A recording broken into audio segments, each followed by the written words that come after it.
4,000 years before Jesus was born, the outcome had already been set in motion. What you hold in your hands when you open the Bible is not just an ancient book. It is not a jumble of archaic rules, desert legends, or disconnected stories that seem meaningless in the modern world. Many try to read it, give up at the first genealogy, or get lost in the complex laws of Leviticus. But what if I told you that what you hold in your hands is the most fascinating, dangerous, and revolutionary library of antiquity? The Old Testament is not a collection of fairy tales. It is an epic chronicle of survival, ruthless empires, sacrifice, unbreakable pacts, and a plan orchestrated outside the bounds of time. It is the story of a God who decides to intervene directly in the chaotic mess of humanity, choosing an insignificant family in the middle of the desert to irreversibly change the destiny of all civilization. To understand the cross, Christianity, and the very foundation of the church, you must first understand the sacrifice, fire, and dust of the Old Testament. Today, we will unearth the mysteries of the first millennia of salvation history. No shortcuts, no childish visions, just the grandeur and terror of God's original plan. It all begins in darkness. The nations surrounding ancient Israel believed the world had been created from the violence and dismemberment of monstrous gods. But the book of Genesis opens with a declaration of absolute and incredibly serene power. There is no cosmic battle. There is only the voice. The universe is organized not as a battlefield, but as a great cosmic temple. Adam and Eve were placed there as the first guardians of this sacred space, with the mandate to protect and expand the divine order. But betrayal occurs. The serpent, a symbol of chaos and spiritual rebellion in the imagination of the ancient Middle East, offers the usurpation of the throne. They didn't just eat a fruit, they chose to be gods unto themselves, defining good and evil with their own hands. The consequence was not merely arbitrary punishment, it was a fracture in reality itself. Humankind is expelled from the sacred space. Death, corruption, and violence enter the bloodstream of humanity like an incurable poison. But right at the epicenter of the tragedy, a thread of hope is woven into the story. The mysterious promise that from the woman's seed would be born someone who would crush the serpent's head. From that exact second, the entire biblical narrative becomes a desperate search for this descendant who would mend the fractured world. The scenario that follows is one of absolute moral collapse. Humanity multiplies, but so does barbarity. The flood and Noah's Ark carry a crucial difference compared to the myths of neighboring nations. The judgment is not the whim of stressed deities, but the response of a perfectly just God to a land soaked in innocent sacrifice. The ark becomes the first great symbol of salvation amidst the wrath.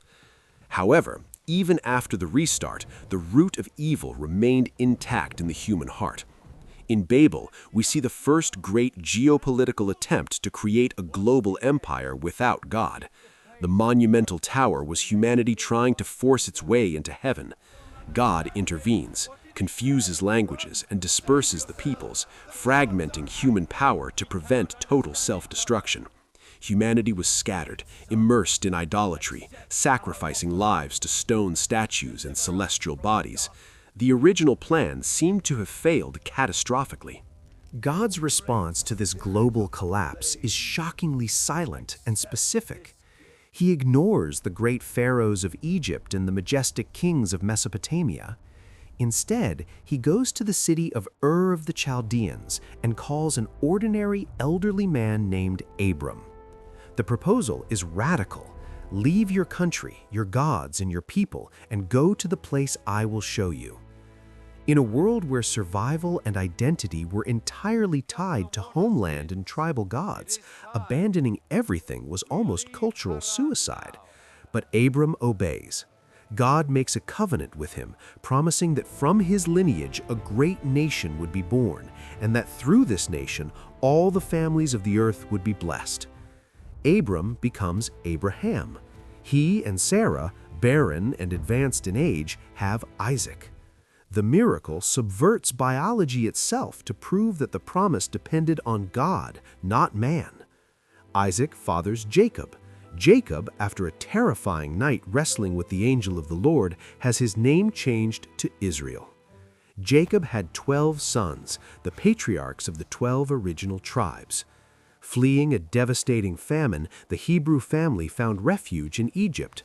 What began as a diplomatic welcome, orchestrated by Joseph's political rise, centuries later transformed into the greatest nightmare for that people.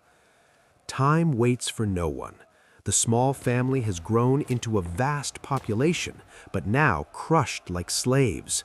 The Pharaoh, considered a living deity, oppresses Israel with forced labor and child genocide.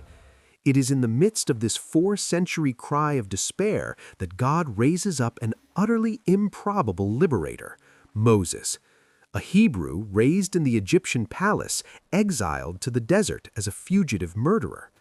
At the foot of Mount Horeb, the burning bush that burns but is not consumed reveals the sacred name, Yahweh, I am who I am.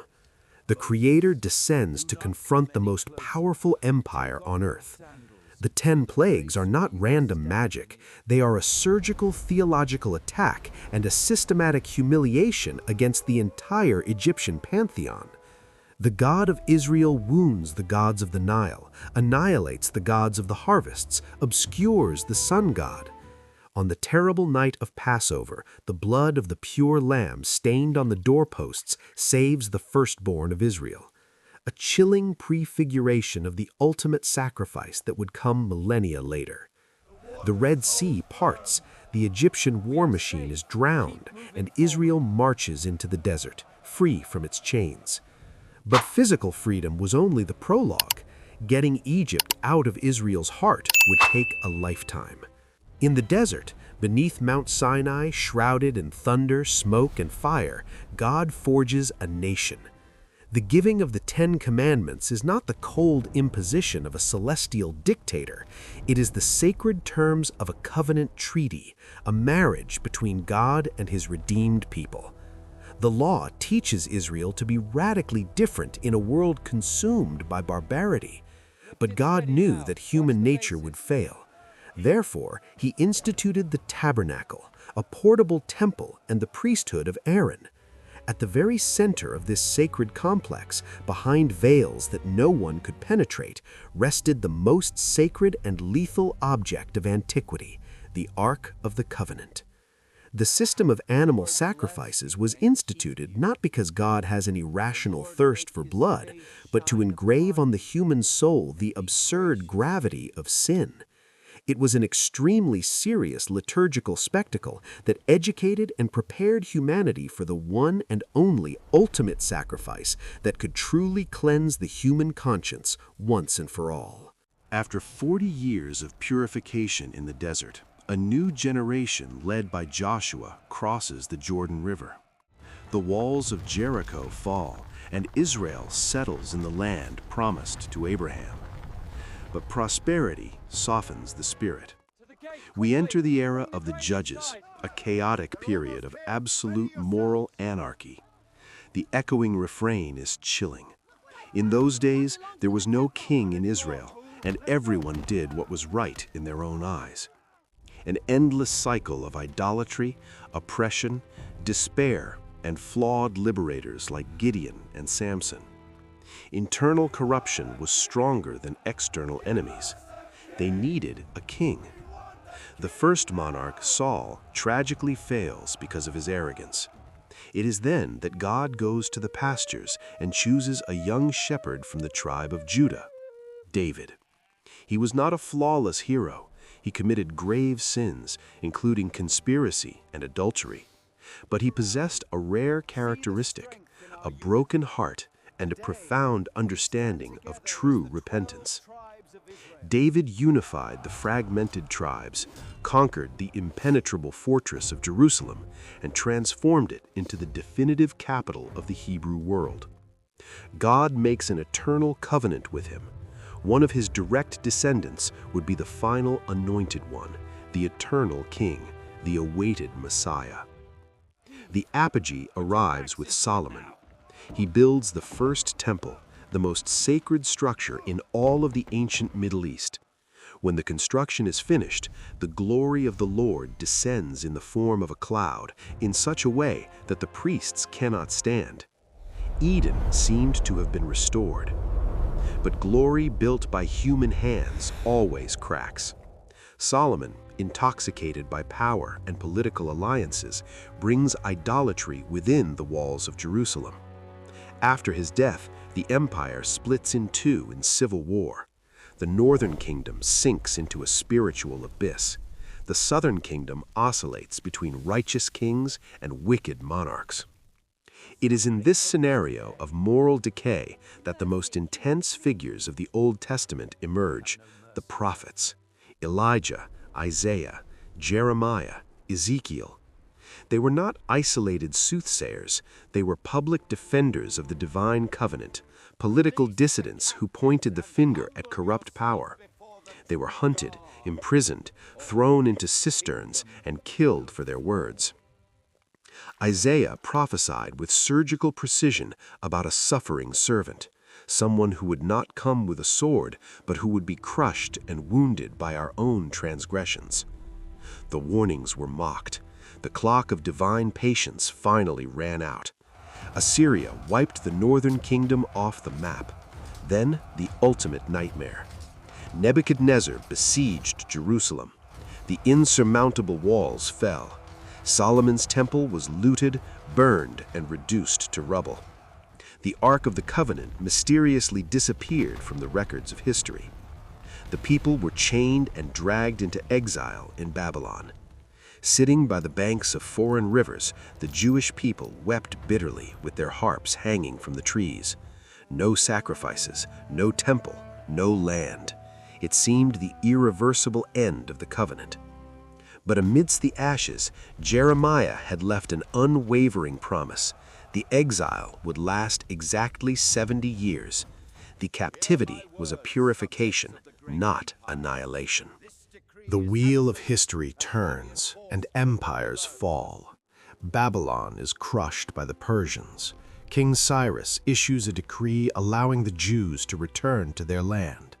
A weakened remnant returns to the ruins, rebuilds the walls with one hand on the trowel and the other on the sword, and raises the temple again. But when the foundations are laid, the elder priests weep aloud. The grandeur was missing. The ark was missing, and most frighteningly, the cloud of God's glory did not descend to fill the new temple. The house was ready, but the owner had not returned. The prophet Malachi delivers the last words of the Old Testament. The Lord would come suddenly to his temple, preceded by a messenger who would prepare the way. And then silence falls. The heavens close like bronze doors. The prophetic voice falls completely silent. 100 years pass, 200, and 400. Alexander the Great marches with his Greek Empire, imposing language and culture.